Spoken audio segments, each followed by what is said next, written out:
Welcome everybody to the channel. If you're new, you're welcome. Welcome everybody to the channel. If you're new, you're welcome. Just like to do a video in the car today, something a bit different, a bit more usual. I got my guest, my great friend here, Great Mucker. Show you, there he is, Kato. So what do you think, Kato, if the BBC come knocking on the front door? What do you do, Kato? If they come knocking, what do you say to them?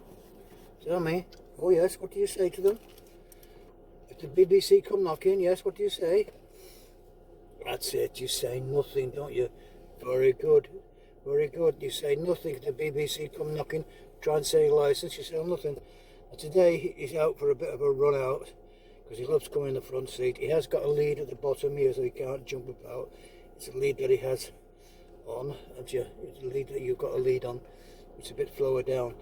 Anyway, like I say, folks, we're something a bit different. I wanted to talk about, obviously, as you know, the horrendous situation the last few days. Heartbreaking news about the children that got slaughtered in Southport. Of course, as I said before, I'm going to have a quick chat about it. I haven't had time to do anything, but yes, what I was going to say was maybe get into trouble about it, maybe people won't like it or whatever. There comes a time when you have to make a decision so that nobody else can go through what these families are going through. I'm not going to mention any names, I'm not going to do it. We all know what I'm talking about, what happened in Southport. Three lovely kids got murdered, and there could have been more. It could have been a slaughter of a load of people. And as I said before, I'm just taking time to sort of, it has upset me a lot, and like a lot of people. And I think the time has come for us to change the way we look at things, you know, look at things in a different perspective kind of thing. And as I said before, that's what I'm looking at to do today. I look at it like this. If somebody murders innocent people, they have to forfeit their life.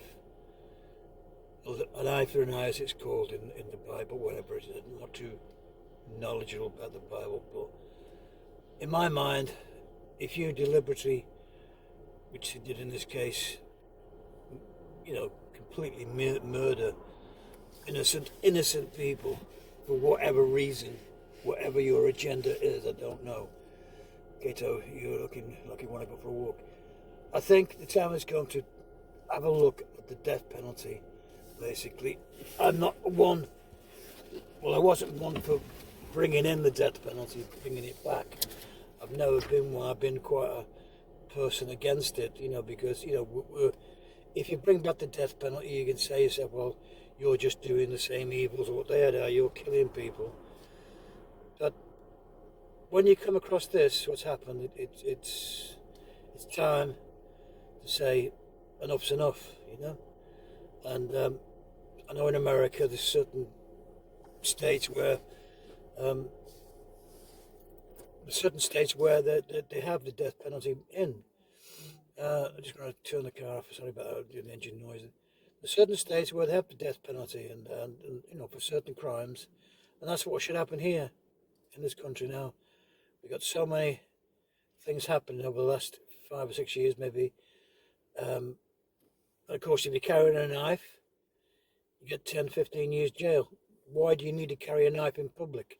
If you're carrying a knife in public, it's a threat to somebody or whatever, and it needs to say if you're carrying a gun, unless you've got a license, you get exempt unless you're a policeman or you're a doctor or something, you're carrying a knife.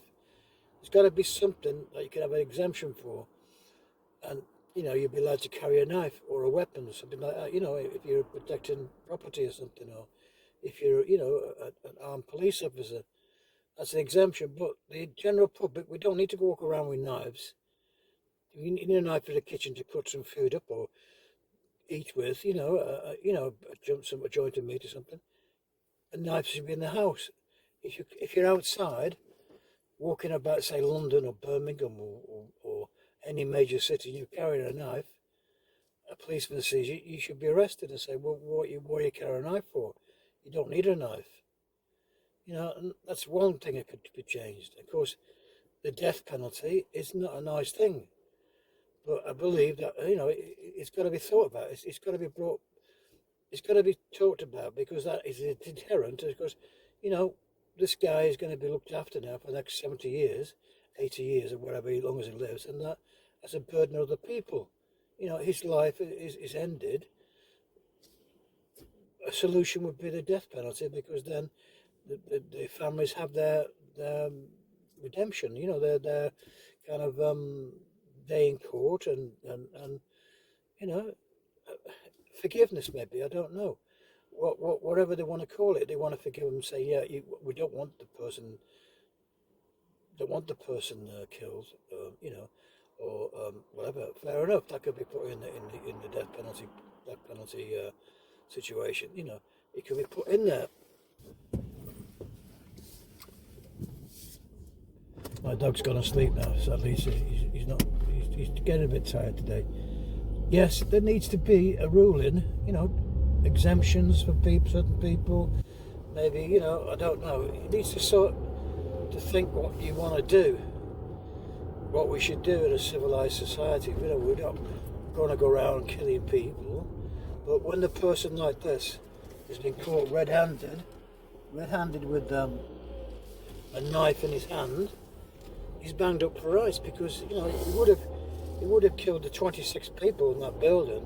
I think there's about 26 people in that building.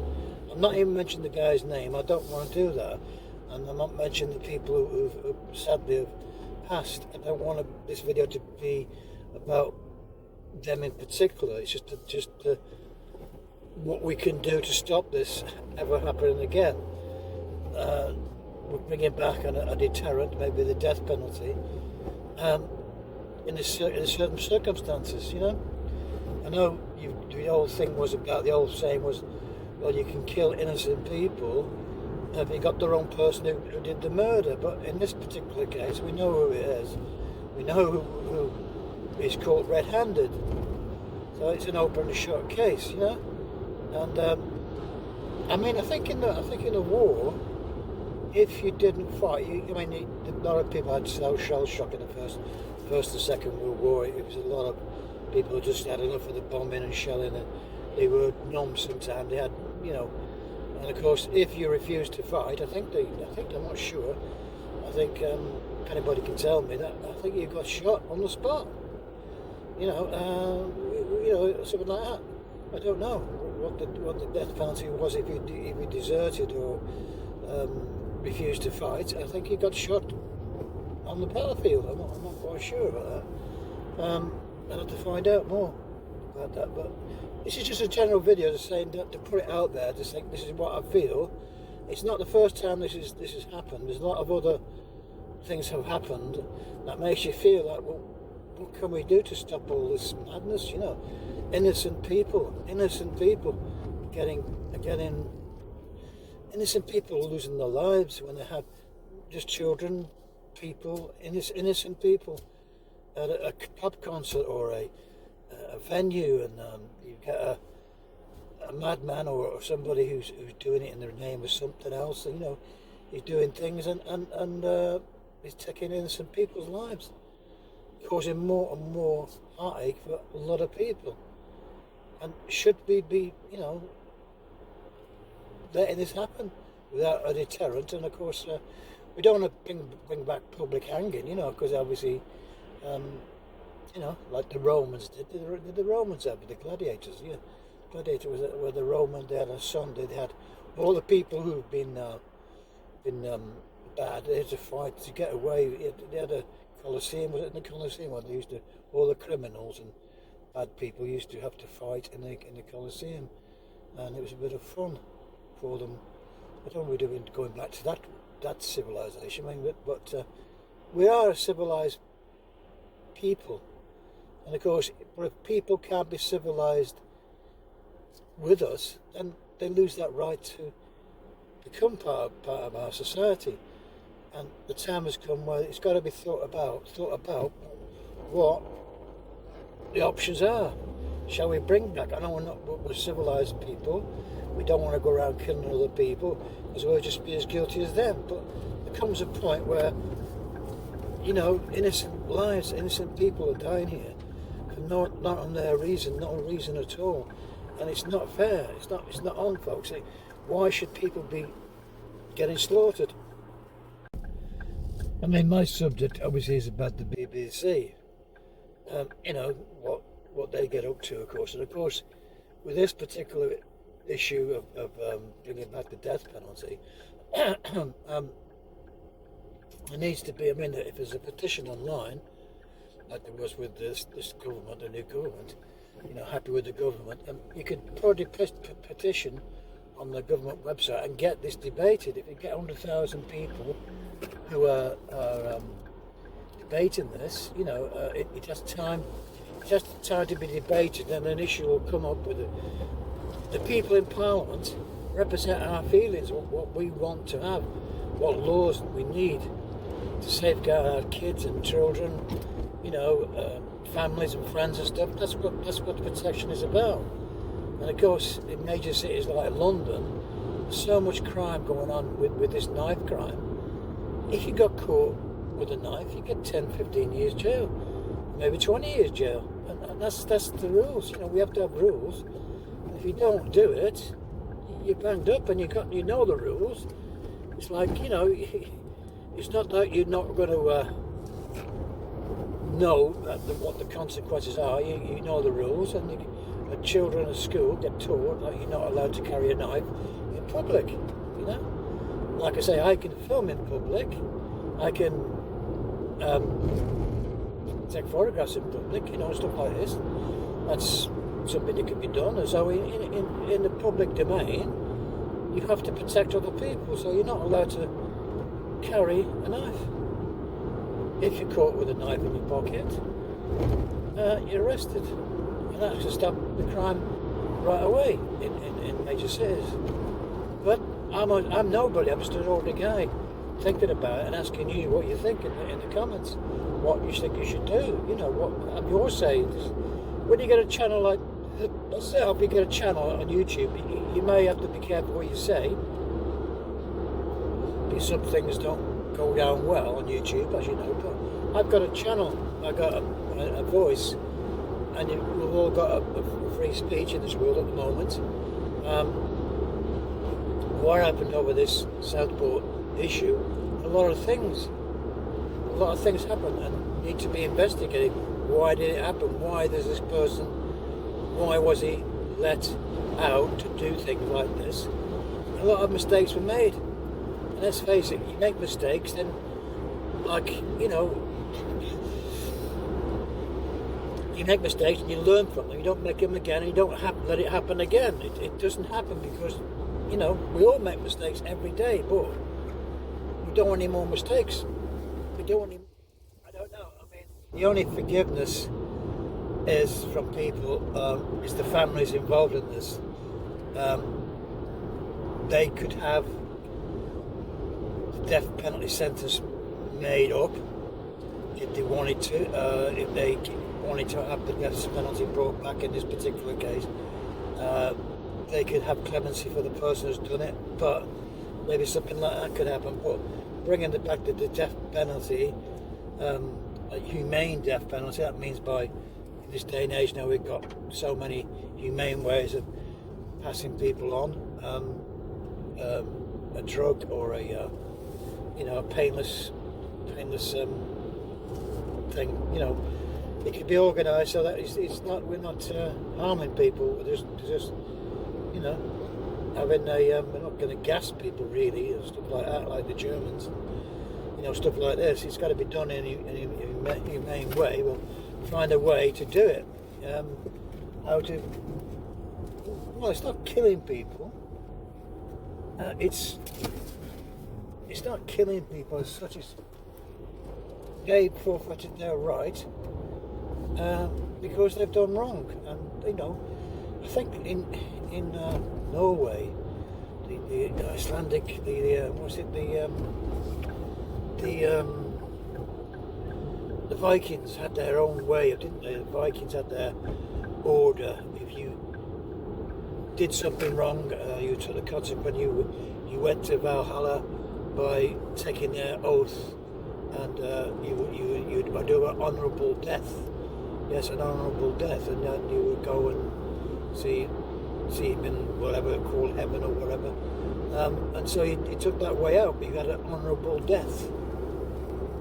And that's what I was saying about this channel now. Obviously, the TV licensing is going to be hopefully a thing of the past in 3 or 4 years' time. I mean, I'm thinking about, obviously, if I'm still around, still kicking, other subjects are on the BBC on my channel. And that's the one thing I was thinking about, obviously, last few days with all this happening. Like I said, it's something that needs to be thought about, you know, thinking about it. And I don't know, I'm just totally stunned. Totally stunned what's happened. Anyway, leave your comments down the bottom.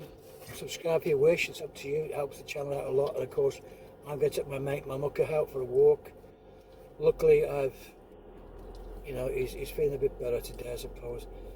But I'm just feeling a bit depressed at what's happened, and thought I'd share it with you. This situation. We need to sort something out, don't we? We need to sort something out, mate. And hopefully, it never happens again. It never happens again. To put these families through what they're going through. And other people, it could have been 20 odd people, 26 people could have been killed that day, and it'd have walked out free. Until somebody caught him, of course, but you know, it would have been a terrible situation. So, as I said, it's terrible. Anyway, thanks again. Like I say, we're going to leave it there. Thanks again to everybody who subscribed to my channel. Thanks for all the support. Leave some comments, and I just hope the BBC situation, which I've been documenting here on my channel, when I get a bit more time to myself at the moment. I've got family commitments at the moment. Quite involved. That's something I don't want to really go into. Maybe I'll do a video about it some other time. But anyway, thanks again for everybody, and have a think what you think yourself, and leave your comments. It'd be interesting to see what other people think, because we need a solution. Of course, knives shouldn't be. You don't need a knife. What do I need a knife for? It's only in the kitchen if I'm cooking or something at home. Knives should be left at home. You know, not in the public domain, not in the public town centre. So that's one good thing I think we could do, is ask for a petition saying, right, it's illegal to have a knife in your possession. Which I may think it is now. If you've got a knife in your pocket, what do you need it for? You know, you don't really need a knife if you're in public. Anyway, folks, like I say, thanks again. I will see you in the next one. Bye for now. Bye now. The reason why I did the video on my mind, as it just broke down. Basically, you see those 3 kids in the supermarket there, running around, very much like the kids, what them parents must be going through. It's unbelievable, unreal, and that's why I just decided to do the video. And maybe I shouldn't have done it, I don't know. The way you feel, sometimes emotions set in, you get upset, and you know, it just gets you. It's just seeing beautiful kids there who got slaughtered. It's just terrible to see it, you know, and it'll take a lot of people a lot of time to get over it who've been involved with it. I can imagine that it's not going to be overnight situation, you know. We all have scrapes and get into accidents and stuff, but this is you know, big time stuff, and it takes quite a long time to get over a lot of traumatic things in life. Even myself, I'm still going through. I lost my brother in May. There's still little things occasionally crop up, and you know, you drop a tear here and there, your memory. So the grieving process takes a few years sometimes, you know. So God knows what these families are going through, and people involved in the actual premises at the time. It takes years to get over. I mean, years. It may not even go from you. So that's why I did the video, really. I don't know. I had to do it. That's basically something to get off your chest, I suppose. And maybe people will look at the situation and say, look, it's time to have a look at the death penalty situation and to try and get a deterrent, to stop this ever happening again to anybody. No one wants to be in this position, and it keeps happening. Knife crime is terrible. It's just terrible. Anyway, I just thought I'd get it off my chest before I break down again, like just thinking about it.